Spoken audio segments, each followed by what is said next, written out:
Geomagnetik Universitas Mataram.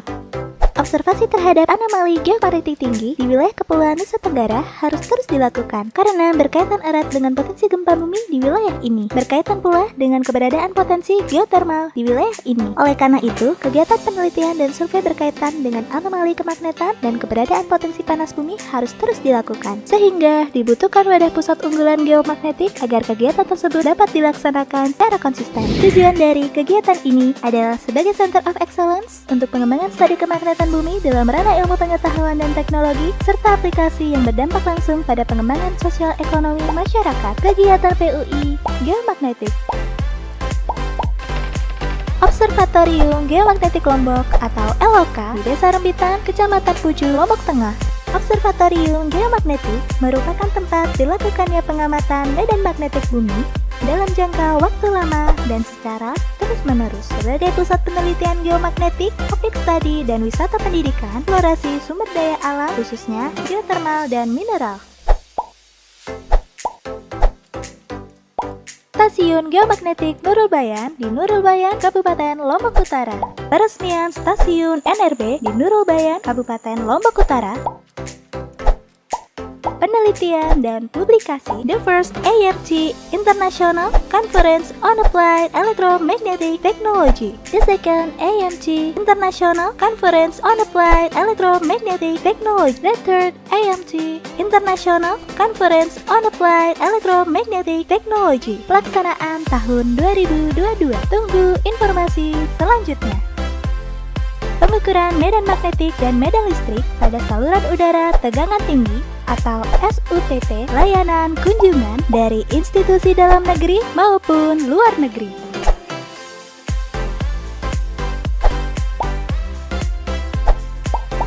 Layanan kunjungan dari berbagai institusi,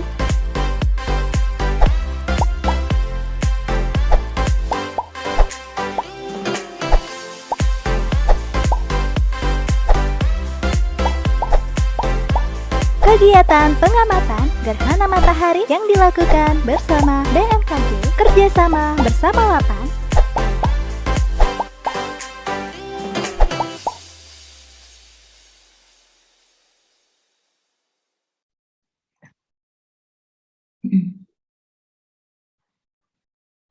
Udah ya.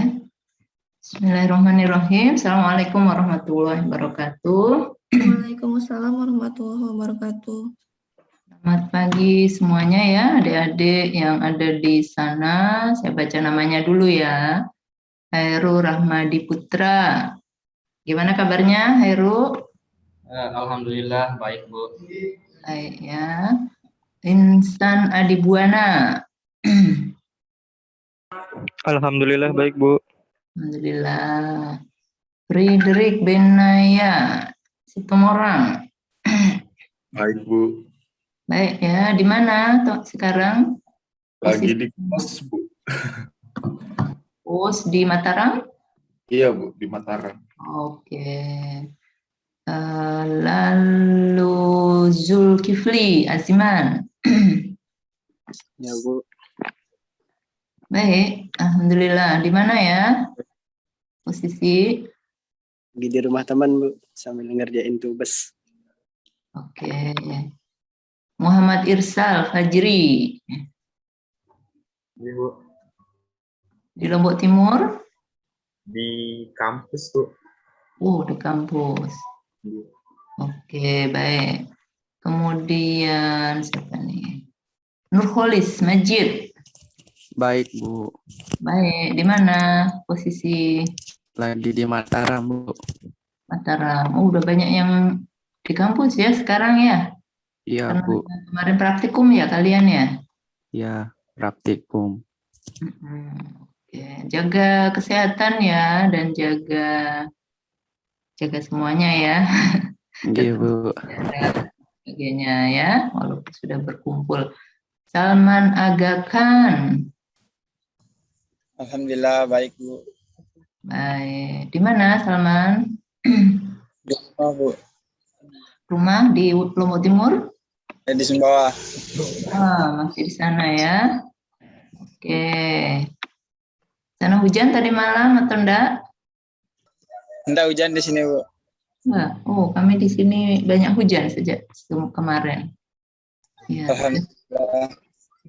hari ini sudah cerah ya. Oke. Berikutnya siapa lagi nih? Sri Astuti. Iya, Bu. Sehat, Sri? Alhamdulillah, Bu. Udah nggak mual-mual lagi? Alhamdulillah, udah sehat. Udah sehat ya. Nanti Sri cerita ya perjalanan kita ya. Oke, kemudian siapa lagi? Wais Al-Korni. Iya, Bu. Oke, di mana posisi? Di Mataram, Bu.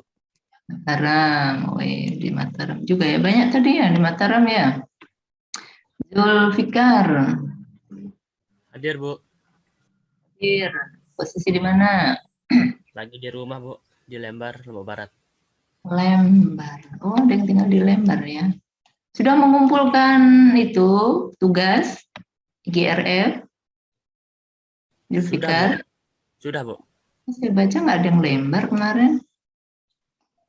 Ada atau? Paling pertama, Bu. Oh, pertama. Oh, ya. Coba nanti saya lihat lagi ya. Nah, mungkin tidak dikenali tempatnya. Biasanya kalau yang tempatnya rada-rada jauh atau spesifik saya komentari kan. Paling pertama, Zulfikar tadi ya. Oke, nanti saya cek lagi ya. Ada yang belum dipanggil namanya? Yang ketinggalan, yang belum disebut? Sudah semua? Ada di sini Bu Dwi. Bu Dwi? Bu Dwi sama Ramdhani belum. Oh, Bu Dwi sama Ramdhani. Baru masuk ya? Oke. Makasih banyak ya Ramdhani ikut bergabung ya. Dan Bu Dwi.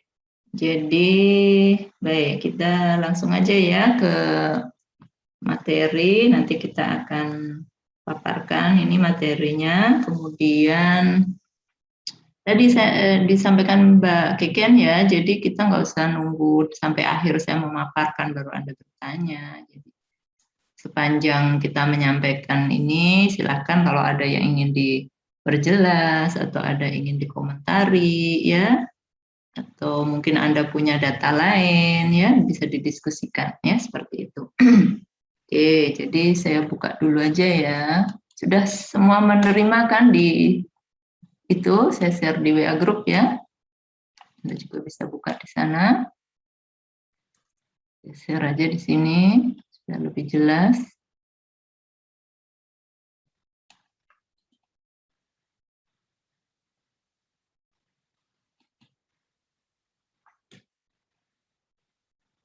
Bentar ya. Share.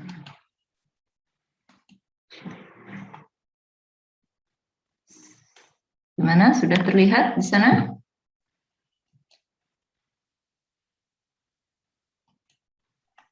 Masih belum, Bu. Udah, sudah terlihat. Sudah ya? Ya, Ibu. Oke, judulnya masih pengantar geomagnetik karena ini memang bagian dari awal-awal kita belajar geomagnet ya, sehingga perlu ada pemahaman yang sama ya untuk dasar-dasar dari ilmu yang akan kita pelajari ya bersama gitu. Ini di sini saya ulang kembali menampilkan yang sebelumnya ini ya, kemarin tugas kita mencari nilai IGRF untuk daerah masing-masing. Di sini saya berikan contoh Mataram, Lombok Tengah, Lombok Utara ya, waktu itu ya. A Mataram, B Lombok Tengah, dan C di utara. Jadi di sini posisi kurang lebih ya Mataram, saya ambil acak aja nih kemarin. Ini posisi untuk Lombok Tengah di sekitaran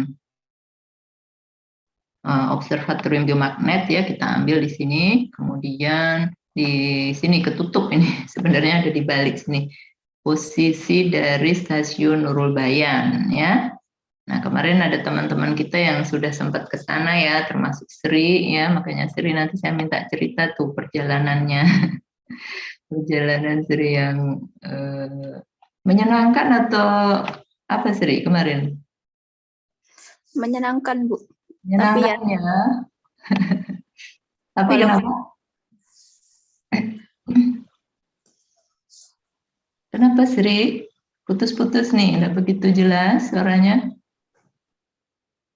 Oh, kedengaran, Bu? Iya, sudah. Menyenangkan sebenarnya, Bu. Tapi ya emang karena perjalanan pertama yang jauh gitu, jadi agak mual, apalagi pakai mobil gitu. Biasanya nggak pernah jalan-jalan jauh, Sri, sebelum-sebelumnya? Enggak, kalau terlalu jauh itu enggak pernah, Bu. Paling jauh itu dari Loteng ke Mataram. Dari Loteng ke Mataram. Jadi kemarin sudah nambah ya tingkat jelajahnya. Udah sampai Lombok Utara dan Lombok Timur. Ya, enggak apa-apa. Nanti selama Sri bergabung dengan tim ini akan lebih sering lagi jalan-jalan kelihatannya ya. Jadi harus dibiasakan lagi perjalanan jauh. Nanti lama-lama ini kok, lama-lama terbiasa ya. Itu Iya, mungkin baru pertama aja ya, dan akan lebih senang lagi tentunya ya kalau sudah bisa menikmati perjalanan tanpa harus mual ya. Oke. Baik, saya lanjut ya. Di sini ada A, B, C tadi ya, sehingga kita juga mendapatkan nilai-nilai yang tentunya tidak sama ya antara satu tempat dengan yang lain. Nilai IGRF tidak sama ya, jadi dia spesifik ya untuk satu tempat tertentu. Kalau sama ya nggak perlu dibahas ya, misalnya hanya satu angka sekian ya, nggak menarik lagi malah. Justru karena dia di setiap tempat itu berbeda dan perbedaannya itu juga tidak sederhana ya, perbedaannya bukan terus. Oh, kalau semakin ke utara makin tinggi, makin ke selatan makin rendah, nggak begitu ya. Ini mohon maaf ini saya mute dulu siapa yang berbunyi. Bentar ya Dek, siapa yang berbunyi. Oke, sudah nggak ada suara.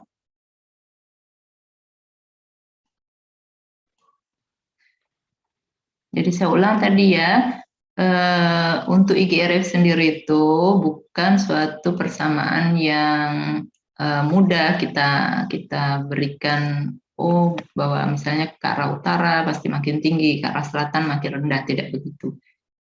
Kalaupun misalnya ini di Pulau Lombok terjadi seperti ini, katakan A 44957 itu posisi di Mataram ya. Kemudian di B 45088 berarti di B itu lebih tinggi ya dari A. A tadi kan di tengah ya, B di lebih selatan, kemudian C 44773 ya.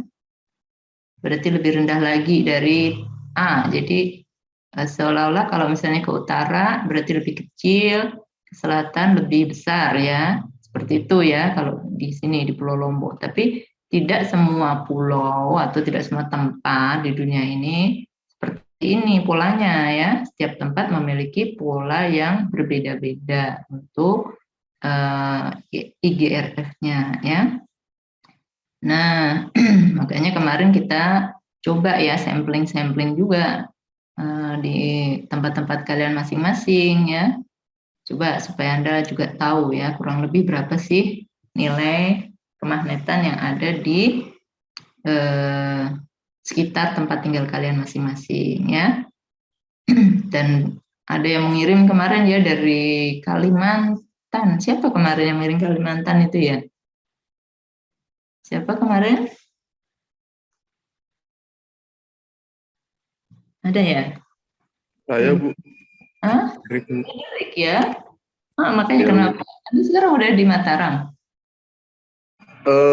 Kemarin saya bilang kan, Bu, saya bacanya di tempat masing-masing, jadi saya kira di rumah masing kan, jadi saya itu. Rumahnya memang di Kalimantan, terus di Mataram ini Anda kos berarti ya? Iya, Bu. Oh gitu, iya. Dari teknik apa? Atau dari fakultas lain? Teknik elektro, Bu. Saya murid Ibu. Oh, Mahasiswa Ibu. Iya. maaf ya, kebanyakan mahasiswa jadi saya tidak bisa ingat satu-satu. Oke, tapi berarti Anda sudah memang cukup lama ya, berarti di Mataram ya? Setahun lah, Bu. Setahun lebih. Sebulan. Lama daring pun tetap di Mataram ya, nggak pulang ke sana ya, ke Kalimantan. Baik, jadi kalau di Kalimantan kemarin kan lebih kecil ya, bahkan hampir setengahnya ya dari di sini ya. Berapa kemarin Anda dapat nilai? Berapa Frederick Anda dapat nilai di sana? Saya lihat dulu kemarin, saya sempat terhapus dia. Loh, kok udah dihapus? Orang itu nanti masih akan saya berikan soal lagi setelah itu ya. Zulfikar Nurwali. Saya sambil mencari juga di sini ya. Hasil. Wih, Predik tinggal di mana nih? Langsung bertanya kan. Di sana, enggak, bukan setengahnya, maaf. 40.843 ya, tapi selisihnya cukup banyak ya, sekitar 5.000-an dari di sini ya. Di sana cuma 40 ribuan. Di sini 45 ribuan. Jadi selisihnya 5.000 dari tempat kita di sini di Lombok dengan tempat Frederick sana di Kalimantan. Jadi iya seperti itu ya.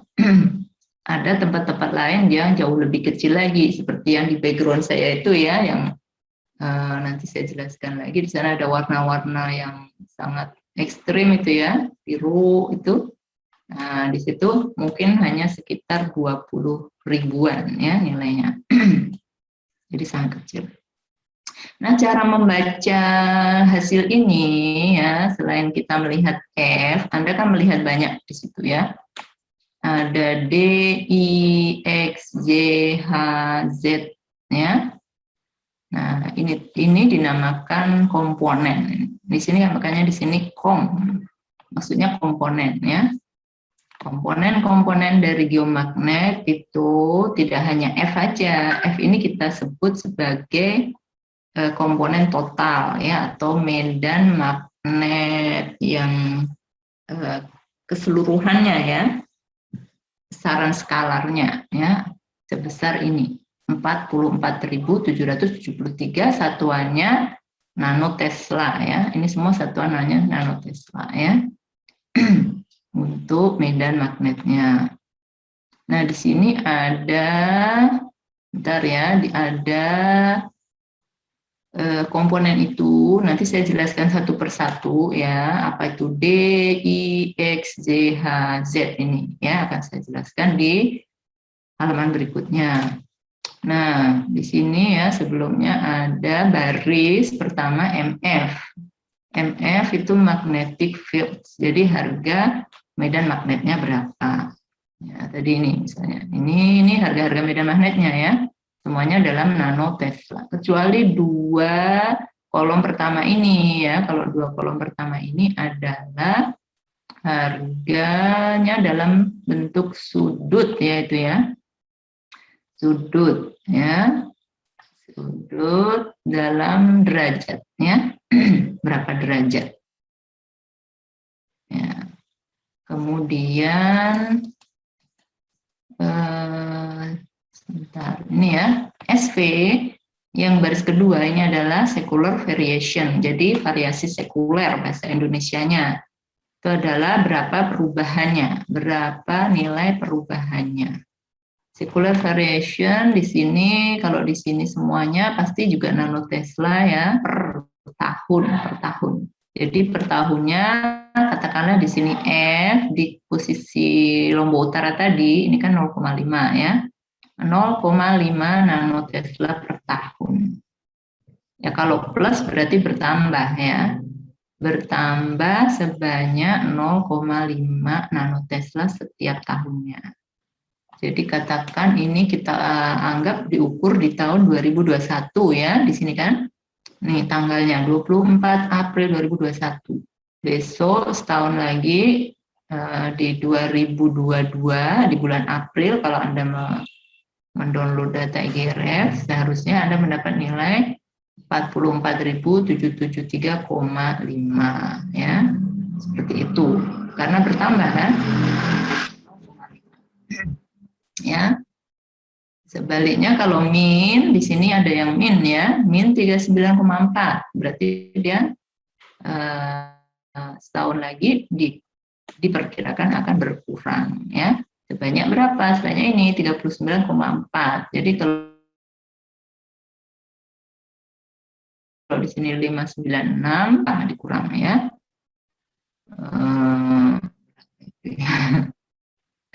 Sekitar 560-an lah ya. Seperti itu, karena turun sebanyak ini. Ya, seperti itu. Begitu juga untuk sudut-sudutnya. Tetapi kalau sudut ini satuannya bukan derajat ya ini, bukan derajat ini. Yang SV-nya bukan derajat, kalau nggak salah ini satuannya dalam menit. Ya, dalam menit. Sehingga harus dikonversi dulu menjadi derajat ya, dengan cara membagi berapa dari konversi dari menit ke derajat. Gimana caranya? Satu derajat itu berapa menit? Dedek, masih ingat kan? Dalam trigonometri atau dalam apa? Pelajaran matematika. Satu derajat berapa menit? 60 menit, Bu. 60, Bu. 60 ya, sama dengan kita kan 1 jam itu 60 menit. Nah, derajat itu ingatnya ke jam ya. Kemudian 1 menit 60 detik ya. Di dalam sudut juga sama, 1 menit 60 detik ya. Jadi ini kalau Anda konversi ke derajat berarti Anda harus bagi dengan 60 ya untuk melihat berapa secular variation yang sebenarnya per tahun satuannya ya. Nah, berarti kalau per tahun segini, ini tadi ya, misalnya 0,5 per tahun. Kalau dalam 10 tahun, ya tinggal dikalikan 10 ya. 0,5 kali 10, berarti 5. 5 nanotesla dalam 10 tahun. Ya. Naik medan magnet di daerah utara Pulau Lombok. Gitu ya, ini berdasarkan perhitungan IGRF. Ya. Oke. Untuk daerah lain, Anda lihat juga ya, 0,3, 0,2. Oh, ternyata kenaikan yang di selatan, katakanlah ini B, 0,2. Lebih lambat ya naiknya daripada yang utara. Kenapa begini ya? Tentu ada sebab-sebabnya ya, dan mungkin ada kaitan dengan gejala-gejala alam yang kita bisa amati di sana juga ya. Namun demikian nilai IGRF ini ya adik-adik, nanti kalau Anda baca di dalam websitenya, jadi nilai IGRF ini saya lompat dulu sebentar ke sini kan, ke BGS ataupun di persamaan matematikanya di bawah ya, ini di NGDC, nanti Anda akan mendapatkan peringatan dari sana, peringatan dari IAGA ya, diberikan warning ya, warning bahwa nilai IGRF ini sebenarnya bukan sebuah nilai eksak ya, walaupun ada angka-angkanya sampai 0, di belakang koma begini ya, ini bukan berarti bahwa memang di situ nilai kemagnetannya, magnet buminya dijamin bahwa segitu nilainya di tempat itu. Ya. Kalau Anda mengukur akan pasti dapat ini, bukan itu ya. Ini adalah nilai referensi. IGRF kan singkatan dari International Geomagnetic Reference Field. Jadi medan magnet referensi yang berlaku secara internasional gitu ya, Pak. Mudahnya. Sebentar ya, saya tutup itu dulu.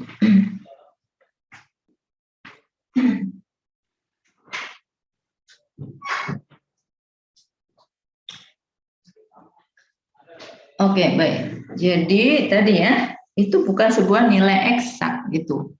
Bahwa pasti, eksak itu pasti kan ya. Kayak Anda punya jurusan eksak nih gitu kan. Oh, belajarnya pasti-pasti. Ada yang sebenarnya juga nggak pasti-pasti amat ya. Tapi begitu kan dikatakan. Kalau dikatakan oh eksak tuh berarti pasti. Nah, di sini tidak seperti itu ya. Justru nanti kalau Anda mengukur di satu tempat akan Anda dapati bahwa memang ada sih menyelisihi dari GRF gitu ya. Pasti nilai-nilai itu menyelisih dari GRF. Namun kalau selisihnya hanya sekitar 10 nanotesla ya, plus minus 10 nanotesla. Nanti Anda baca di sana di ketentuan IAGA, itu dianggap suatu yang wajar ya, bahwa karena pemodelan ya pasti ada penyimpangannya gitu ya, dan perhitungannya tidak bisa pas, apalagi katanya di wilayah sekitar Pasifik ya, termasuk kita ini sekitar Pasifik.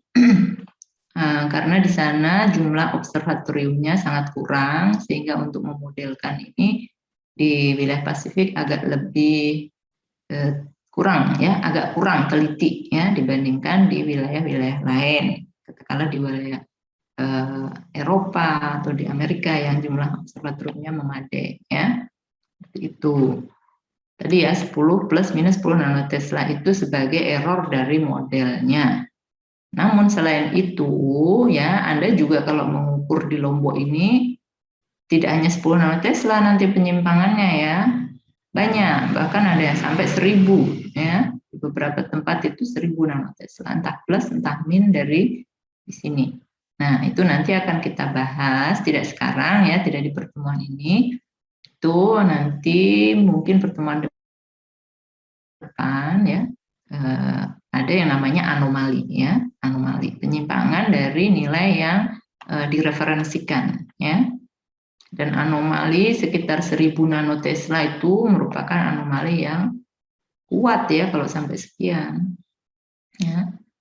Misalnya di atas 100 atau di atas 200 saja itu sudah merupakan gejala anomali yang cukup kuat yang perlu dilihat lagi kenapa terjadi seperti itu, apalagi kalau sampai ribuan.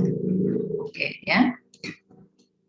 Sampai di situ dulu sebelum saya lanjut ke komponen. Barangkali ada yang bertanya atau ingin mengajukan pendapat, silakan. Ada adik-adik? Apakah ada? Mungkin ingin menanyakan, Bu, kok daerah saya begini ya? Kalian kan sudah mengerjakan kemarin ya.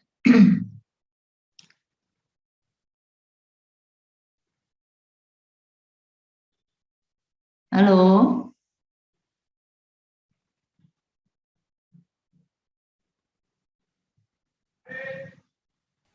Dari saya belum ada, Bu.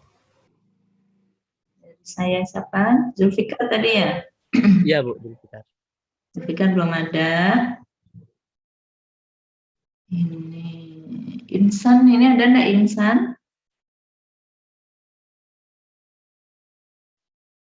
Nggak ada.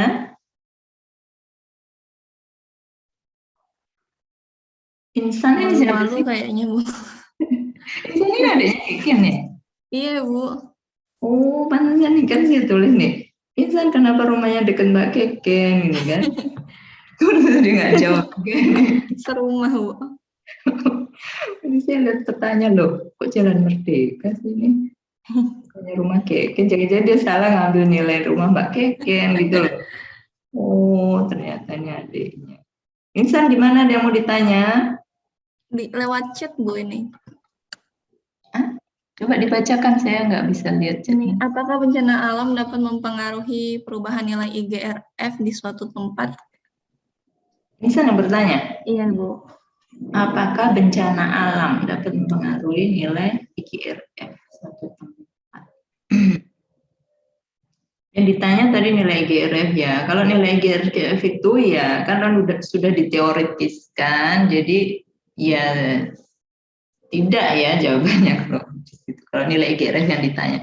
Tapi kalau yang ditanya nilai dari medan magnet bumi yang terukur ya di suatu tempat. Jadi bedakan ya antara nilai yang terukur. Nilai terukur itu berarti memang kita bawa alat ukur ke suatu tempat terus mengukur ya kan. Terus dapatlah nilai.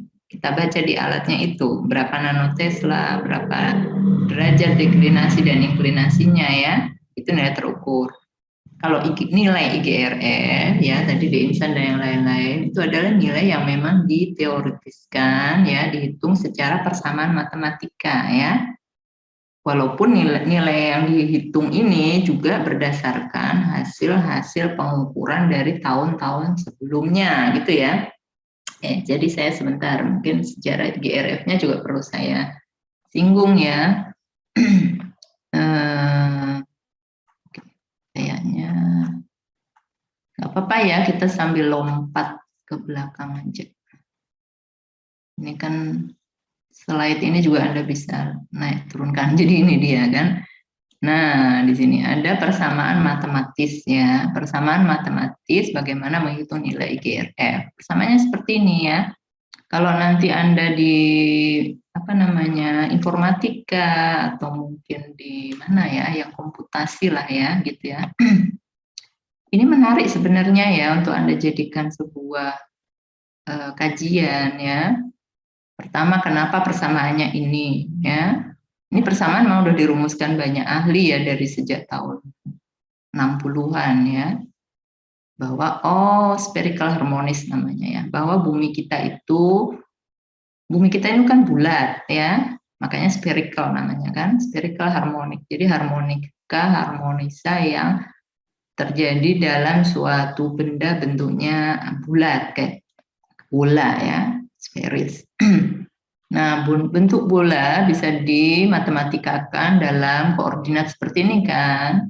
Ya sudah belajar elektromagnet pasti tahu ya, ada R, theta, V. Ya, koordinat bola. Masih ingat ya? Halo, yang sekarang ngambil elektromagnetika siapa? Siapa aja yang di kelas saya? Nanti saya kasih nilai lebih ya kalau ngaku. R, theta, V. Masih ingat ya?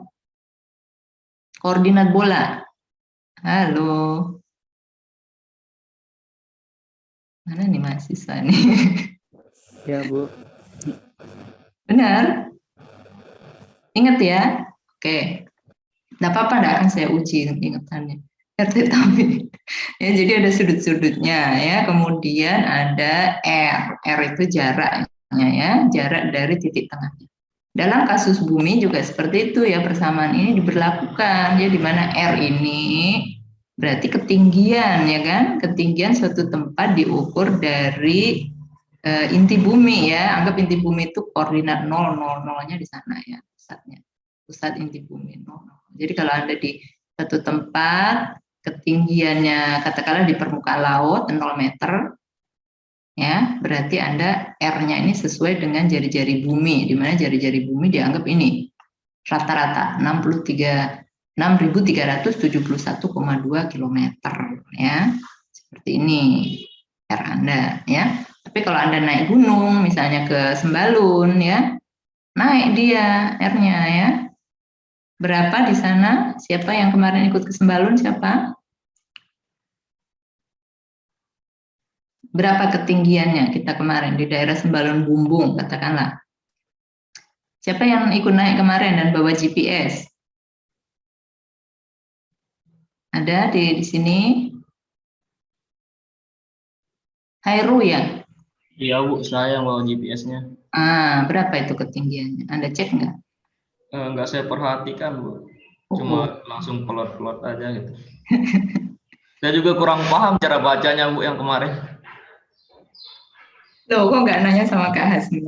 Kan saya minta ini dia yang ngajarin. Jadi kalau ada apa-apa nanya ke dia ya, gitu. Ini cara bacanya gimana sih Kak? Gitu. Ini apanya ya. Jangan sampai pegang alat nggak ngerti gitu kan. Cuma nombol-nombol aja jadinya Anda ya.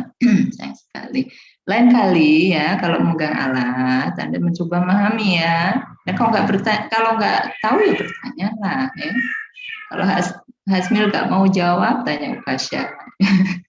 Kalau mereka berdua bingung, nggak apa-apa tanya saya lagi atau tanya dosen yang lain ya. Kenapa sih begini ya bacaannya? Nah, kalau tadi Anda bawa pegang alat GPS, di sana kan Anda itu memasukkan nilai koordinat ya dari satu tempat ya, misalnya oh sampai di Petani Sembalun Bumbung, terus Anda kasih tanda itu kan apa namanya tempatnya dikasih kode gitu ya. Kode-kodenya itu belum diserahin ke saya ya. Ayo, tolong nanti ya setelah ini diingat. Saya perlu itu ya, tempat mana dikodein apa, tempat mana dikodein apa ya. Dan kalau nggak ada ya percuma ada kode-kodekan di situ, saya nggak ngerti ya. Atau kapan nanti ketemu ya, kita samain kode-kodenya itu. Kembali ke sini, ke GPS ya, jadi Anda di situ juga selain koordinat, jadi koordinat nanti itu masuk ke sini nih, nilai ini, nih, theta sama pi ya, karena theta sama pi itu merepresentasikan apa sih, ini, co-latitude dan longitude ya, tetanya co-latitude ya. Jadi kalau latitude itu adalah lintang, ya, misalnya Anda punya posisi tadi di sini kan, latitude. Di atas ini ya, Lombok bagian A nih ya, Mataram ya, latitude 116, maaf, latitude min 8,579 ini ya, berarti ini nilai lintang kita kan. Derajat lintang Kota Mataram adalah min 8,579 derajat ya. Kok min sih Bu? Iya min, karena kita berada di belahan bumi selatan. Ya, selatan itu disimbolkannya min. Kalau utara plus. Jadi kita kalau cara baca ini berarti kita ini sekitar 8,5 derajat dari garis khatulistiwa ya, di sebelah selatannya. Garis khatulistiwa, oke ya, tahu kan garis khatulistiwa? Garis yang paling tengah yang membelah bumi ini ya. Oke, melewati Kalimantan yang Frederick tadi itu. Kemudian ini latitude-nya ya, latitude. Tadi kan co-latitude. Co-latitude itu berarti adalah ko-nya dulu 90 ya, 90 derajat dikurangkan dengan latitude-nya ya. Gitu. Jadi kalau kita 90 derajat min lagi 8,5. Jadi 90 plus 8,579. Itulah nilai co-latitude di Mataram ya. Jadi lebih dari 90 derajat ya. Karena 90 min ya. Jadi 90 plus. Kalau di lintang utara justru 90 min berapa ya, katakanlah di Kalimantan saya nggak tahu berapa, mungkin ada 1 derajat atau berapa. Kalau di Aceh kan 6 ya, sekitar Sabang itu kan 6 misalnya, 6 derajat lintang utara berarti 90 kurangi 6, 84 dapatnya di sana, nilai co-latitude-nya kurang dari 90 derajat ya. Nah, Anda kan ingat tuh di koordinat sferis ya, koordinat bola, memang mengukur sudut itu kan dari sumbu Z-nya kan, dari sumbu Z yang tegak lurus itu yang vertikal ya, sehingga kalau dia masih segini ya, ini kan garis lintangnya, apa namanya, garis khatulistiwanya. Kalau pas di garis khatulistiwa berarti nilainya 0 kan, karena 90 kurangi 90 kurangi 0 jadi 90. Jadi pas dia tegak lurus seperti ini ya. Aduh, nggak bisa kelihatan karena ada background. Tapi kalau setelah melewati garis khatulistiwa tentu co-latitude-nya menjadi lebih dari 90 ya. Kembali ke persamaan tadi. Itu satu. Jadi saya masih menjawab pertanyaan Insan ini ya. Panjang jawabannya. Kemudian longitude ya. Longitude itu adalah bujurnya ya. Anda tadi mungkin ingat di data saya itu kalau Mataram sekitar 116 ya, 116, sekian gitu. Nah, jadi bujur diukur dari bujur timur bujur nolnya ada di kota Greenwich ya, di Inggris. Sama dengan UTC kan, waktu kalau misalnya Universal Time Coordinate atau GMT, itu juga kita ambil dari kota Greenwich ya, jadi ini longitude-nya di sana, 0. Nah, semakin ke timur kayak kita ini, berarti GMT plus 8 ya di sini, kita punya longitude-nya 116 ya, koma sekian, karena setiap satu waktu itu adalah 15 derajat ya, sekitar 15 derajat ya. 15 derajat longitude itu ganti satu jam maksudnya ya, berselisih waktu 1 jam. Oke. Jadi di sini ya, tadi kembali ke sini, R theta V ini adalah posisi kan, jadi ini posisi di permukaan bumi. Setiap tempat punya latitude, punya longitude masing-masing ya, sehingga theta dan V-nya beda-beda ya. Itu masuklah ke persamaan ini dengan R-nya. R-nya itu tadi ketinggiannya ya, dari permukaan bumi ditambah jari-jari jadinya ya, jari-jari bumi yang A ini. Dia masuk ke persamaan ini, dan ada koefisien di sini ya. Jadi misalnya A per R berarti jari-jari bumi dibagi dengan ketinggian kita ya. Kalau kita makin tinggi nilainya berarti ini makin kecil. Oh, IGRF pasti akan makin mengecil dengan tempat yang semakin tinggi ya. Semakin tinggi ini jangan pikir hanya Gunung Sembalun, Gunung Rinjani ya, atau Desa Sembalun. Makin tinggi ini bisa sampai ke antariksa ya, misalnya ya, berapa kilometer di atas permukaan bumi ya, di posisi-posisi satelit misalnya 600 km di atas bumi atau bahkan lebih ya, masuk di nilainya di sini, pengaruh ya, berapa sih yang terukur.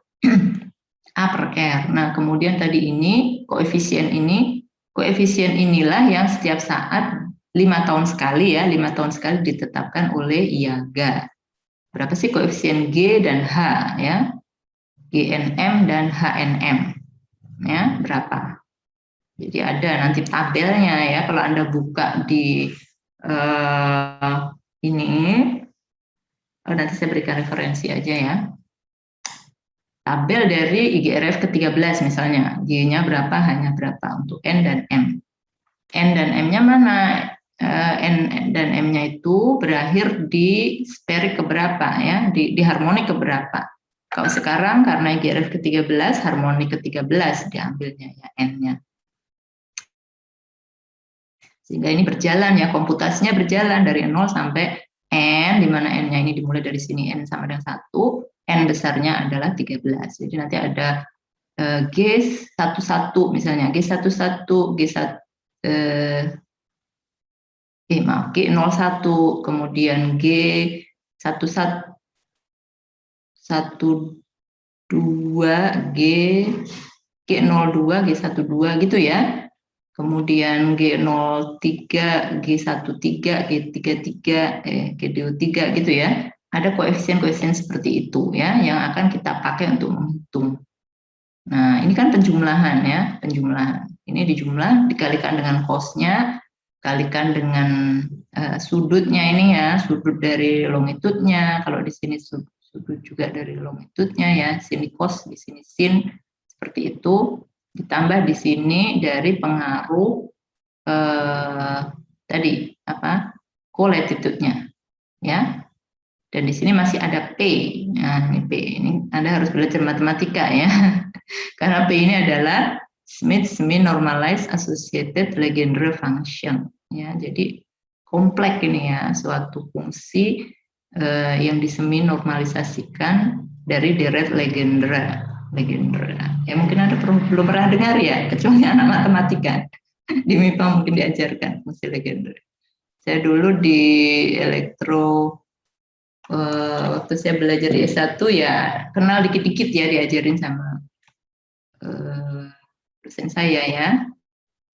Kebetulan dosen saya waktu itu tuh profesor dari MIPA ya, Profesor Nuni, mungkin sudah almarhumah sekarang ya beliau.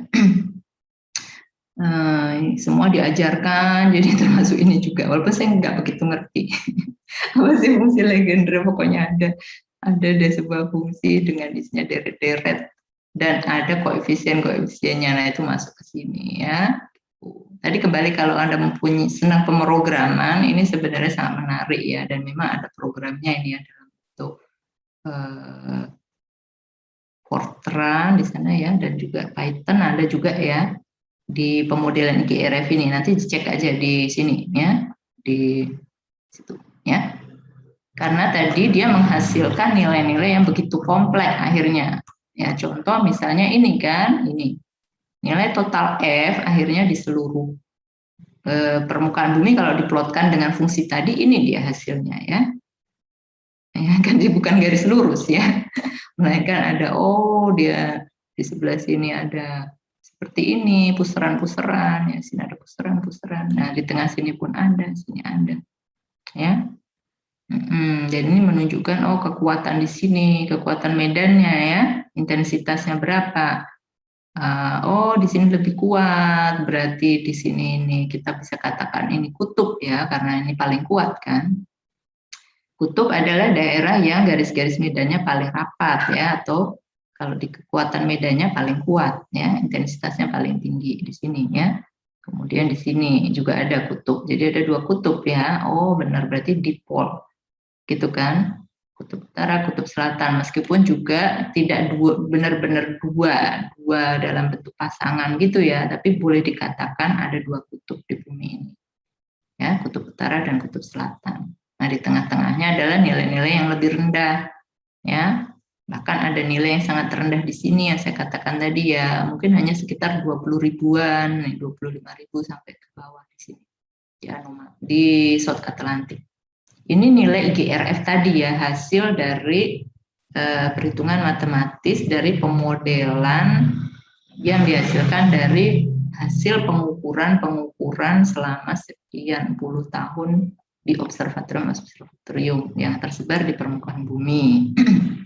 Ditambah lagi kalau yang 5 tahun terakhir ini ditambah lagi dengan data-data satelit ya, dihasilkanlah data ini. Kembali ke pertanyaan siapa tadi, Insan ya, apakah bencana alam mengubah IGRF? Ya enggak kalau IGRF-nya ya, tetapi kalau apakah dia mempengaruhi nilai dari kemagnetan bumi yang terukur di suatu tempat, itu bisa jadi ya, bisa jadi jawabannya ya. Kenapa? Ya bencananya apa dulu sih ya? Bencananya juga harus ditanya dulu, bencana alam ya. Katakanlah bencananya itu berupa tanah longsor atau perubahan struktur yang sangat mencolok ya dari permukaan bumi itu sendiri. Nah, sehingga struktur tanahnya berubah ya, yang semula mungkin ada tinggian, kemudian jadi karena longsor ya, mungkin jadi lebih rata, sehingga susunan permukaan batu-batunya juga berubah ya, dan sebagainya. Nah, itu nilai kemagnetan yang terukur ya pasti berubah. Kemungkinan, bukan pasti ya, kemungkinan ada perubahan ya. Termasuk misalnya bencana gempa bumi ya, bencana gempa bumi. Di situ perubahannya tidak hanya di permukaan ya, bahkan di bawah permukaan perubahannya di beberapa puluh kilo atau ratusan kilo di bawah permukaan bumi kita kan perubahannya ya. Ada subduksi, katakanlah seperti itu prosesnya. Kemudian juga ada di situ patahan yang tiba-tiba bergerak ya. Nah, patahan itu kalau misalnya kayak gini biasanya terus tiba-tiba salah satu turun, ya pasti kan susunan tanah-tanah di situ di wilayah yang patahan itu bergerak lah ya, udah berubah ya, berubah. Nah, dengan perubahan itu kalau Anda mengukur di atasnya, di atas dari tanah yang bergerak tadi ya, mungkin kalau tahun lalu Anda dapat berapa sebelum gempa ya, setelah gempa sekarang, setelah begini, nah ya, atau begini atau kembali lagi tapi sudah terjadi pergeseran ya, tentunya nilainya tidak sama ya, Anda dapatkan nilai yang berbeda ya. Oleh karena itu memang ya namanya pengukuran geomagnet itu tidak bisa sekali gitu ya, akhirnya kan idenya begitu ya, Oh, berarti kita itu kalau mau ingin tahu besarnya nilai kemagnetan suatu tempat, ya, dan ingin lebih tahu perubahan-perubahannya, ya kita mengukurnya tidak sekali ya, kita melakukan perulangan-perulangan atau bahkan observasi ya, observasi. Jadi pengukurannya dilakukan terus-menerus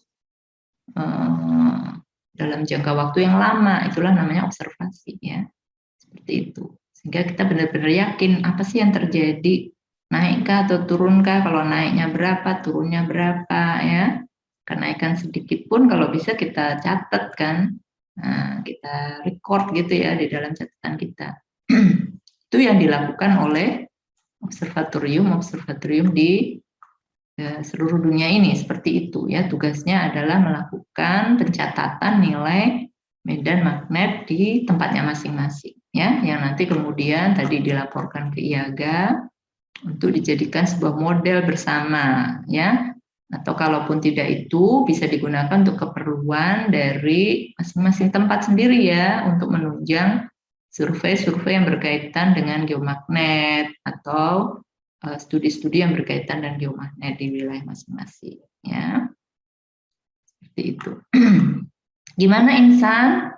Apakah sudah saya menjawab? Jawabannya panjang ya. Insya Allah sudah, Bu. Sudah bisa dimengerti ya. Oke, baik. Ada pertanyaan lagi enggak Mbak Keken di chat yang lain? Saya enggak bisa lihat di sini. Mana sih chatnya ini? Karena lagi belum ada ya, jadi kita lanjut ya kalau gitu. Bebas. Nah sekarang kembali ke komponen geomagnet. Jadi kalau tadi itu yang dihitung di IGRF itu adalah juga menghitung per ininya ya, komponennya juga. Jadi DIXZHZF di sini ya. Apakah itu F dulu ya? Karena F ini sudah terkenal. Jadi F ini adalah nilai total field di sini ya. Jadi nilai medan magnet totalnya. Kalau dijumlah itu segini gitu loh ya, baik dari X, Z, Z ya. Kan komponennya karena komponen utamanya X, Z, Z ya. Hasilnya akan mendapatkan nilai F. Nah, di sini. Ada besarnya itu yang di sini tadi di tabel ini ya. Tapi juga ada arahnya ya. Arahnya yang mana Bu? Arahnya ya ditentukan di sudut ini kan, D dan I. D dan I sudutnya ya. D itu apa? D itu adalah sudut deklinasi ya, deklinasi kita dalam kemagnetan itu kita sebutnya deklinasi, yaitu ini ya, ini sudut ini. Sudut yang dibentuk antara arah utara dengan arah horizontal medan magnet kita ya, arah ya dengan komponen horizontal ya yang di medan magnet kita berapa. Jadi untuk mendapatkan D ini ya F-nya ini dulu kan, Anda proyeksikan ke atas ke bidang datar XY, di sini didapatlah ini kan H ya. Ini kok mengganggu ya ada tulisan. Nama gambarnya ini kenapa selalu kelihatan ya? Oke, tapi nggak apa-apa ya. Ini, oh ini mungkin saya harus pakai ini.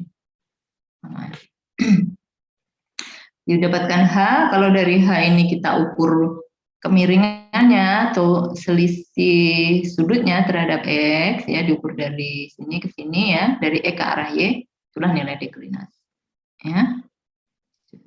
Nah, sedangkan inklinasi ini sudut yang dibentuk dari bidang horizontal dengan medan magnet kita ya di sini ya, I ya. Oke. Inklinasi, deklinasi, inklinasi. Oke ya, atau diistilahkan lagi ada yang menyebutkan dip ya. Berapa sih dipnya? Berapa derajat ya? Sebenarnya itu inklinasi. Sebelumnya mungkin saya perlu jelaskan ya mengenai koordinat di sini. Ini agak sedikit berbeda dengan kalau Anda belajar di elektromagnet yang biasa ya, yang sehari-hari ada X, Y, Z, X, Y, Z. Bu, ini kok X, Y, Z-nya begini sih? Biasanya kan kalau X itu ke depan gitu ya, saya ngajarin di kelas tuh. Gambar X itu ke depan ya, kemudian Y itu ke samping sini, benar ya, ke samping kiri kalau kita menghadap ke sini ya, menghadap ke arah sumbu X ya. Jadi X itu di hadapan kita, Y itu berarti ada di samping kiri kita gitu ya, gampangnya ya, itu koordinat yang standar. Kemudian Z itu berarti ke atas sana ya, vertikal ke atas. Tapi di sini tidak begitu ya, di geomagnet ini kita gunakan X itu ke arah utara ya. Kita diminta seolah-olah membayangkan diri kita menghadap ke utara ya, sehingga X itu komponennya di sini north ya, north komponen. Nah, atau northing ya. Northing berapa komponennya X ya. Kemudian Y tetap ke arah kiri ya. Jadi tapi kalau kita menghadap utara jadinya dia jadi kanan ya. Jadi kanan ya kan. Jangan bingung ya, X ke utara, Y-nya ke timur ya. Jadi Y itu jadi di kanan kita sekarang kalau kita menghadapnya ke utara. Jadi Y adalah easting komponen. Dengan demikian Z-nya tidak ke atas ya, otomatis tidak ke atas ya. Anda gunakan prinsip dari curl ya. Kalau di elektromagnetik Anda kenal kan, mencari curl X cross Y misalnya. Gunakan tangan kanan ya kan, X cross Y. Kalau koordinat biasa ya X ke depan, cross Y ke samping, dapatlah Z-nya ke atas gitu ya. Nah kalau ini berarti X-nya itu ke utara, ke sana ya. Anggaplah utara itu depan juga. Sekarang Anda menghadap utara. Tapi Y-nya tidak ke sini ya. Tidak ke sini, melainkan kalau ke sini ke barat ya. Y-nya itu Anda diminta ke sana, ke sana. Tapi kan tangan Anda harus digenggam ya. Kalau gini nggak bisa dong genggam. Tangannya jadinya harus Anda balik ya. Ini ke utara, digenggam ke sini ke timur ya, barulah Anda dapat Z-nya kan ke bawah. Tuh ya, Z itu sekarang menjadi ke bawah. Ya, sesuai dengan ini. Vertical component to Z adalah downward ya dalam geomagnet. Oke. Kenapa nggak diambil yang ke atas saja, Bu? Ya gini, ini memang untuk memudahkan sebenarnya ya. X, Y, Z. Jadi Anda ingat kalau X utara, Y timur, Z-nya ke bawah ya. Kenapa nanti Anda akan tahu kenapa ya dipilih yang ini. Ya. Contoh nanti di sini misalnya nih ya. A, X-nya 37717 ya. 37.717 Tesla. Y-nya 605 ya. Sehingga didapatkanlah H di sini sekian. Kok hanya segitu, Bu? Hanya didapat dari H ini ya. Coba Anda perhatikan baik-baik ya. Ini kan Pitagoras ya. X-nya di sini, Y-nya di sini ya. Berarti di sini sebenarnya juga X ya. Nah, jadi ini ada segitiga kan? Ada segitiga X, Y, dan H. Berarti H adalah sisi miring ya. Dengan di sini ada siku-sikunya ya, di antara X dan Y siku-siku ya. Sehingga kalau dimatematikkan ya begini kan, H sama dengan akar dari X kuadrat plus Y kuadrat ya. Ini Pitagoras saja biasa. Begitu juga F ya. Begitu juga F. F ini di sini, ini sisi miring kan. Kalau kita lihat dari mana segitiganya? Segitiganya ini di sini ada H. Di sini ada apa ini di sini? Ini apa, Dek? Yang saya